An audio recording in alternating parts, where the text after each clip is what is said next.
Welcome to NEXTGames Limbus series. This will be the second episode introducing you to this changed event, and we'll build upon what we went over in episode 1. So if you haven't seen that yet, be sure to watch that episode first to get a good foundation of what's involved in this changed event. Now in the last episode, I shared my experience on Temenos. Today, I'll be going over Apollyon and some new information that has been learned since last week's video.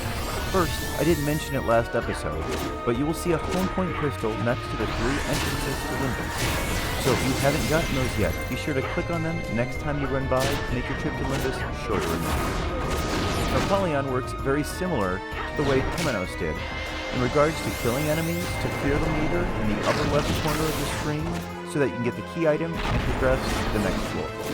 Now when I was soloing, I needed to kill 5 enemies per floor in Apollyon to get this key item, of which there are 18 of these key items in Apollyon divided into 4 separate zones: northwest, southwest, northeast, and southeast. Now the enemies that are on each floor vary, but each floor has enemies that are relatively easy to pull and defeat to get that key item. Now unlike Temenos, this area is much more spread out with only a few easy to avoid true sight mobs involved, so there is much less need to train enemies to the porter if you happen to catch some aggro midway through the zone.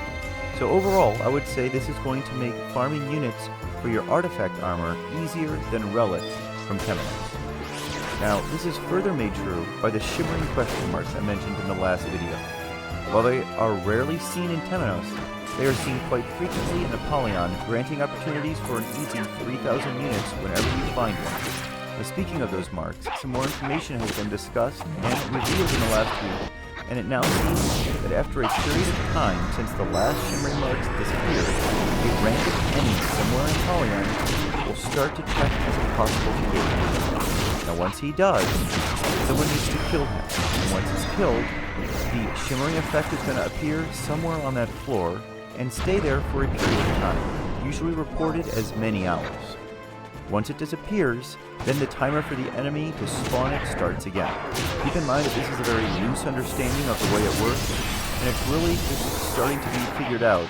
So while the basics of how you can get it to spawn may be here, the details of it will become more clear over the coming days.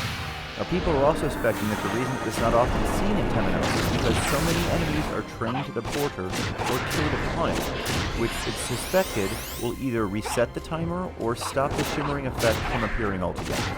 Now this will hopefully be addressed in next month's update. This week, I also tried killing enemies set at level 124 and 130 as opposed to the 119 from last week. And I found that killing enemies at a maximum of 130 is really the way to go, even if you're solo, if you can manage. Even at that level of 130, I managed to kill all 5 enemies needed for the key item in just about 5 to 7 minutes on each floor.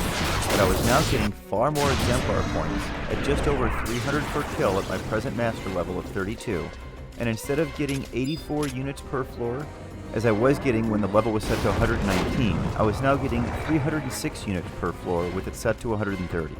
So if you can manage it, I definitely recommend trying this.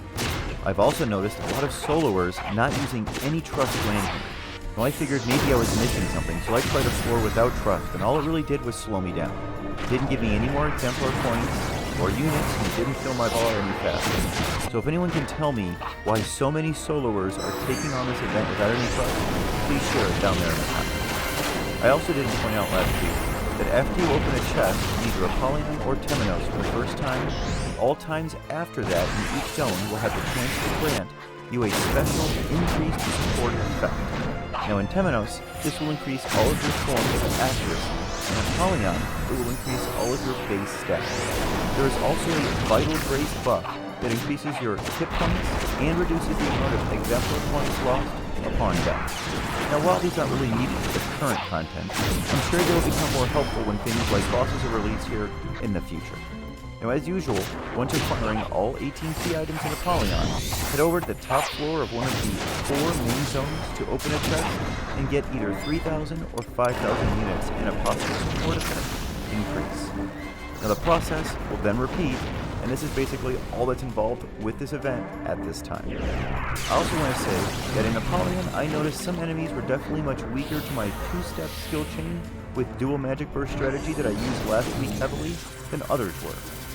So when you're cutting your way through these zones, make sure you're trying a variety of mob types your first time there to see which your particular setup will cut through most efficiently.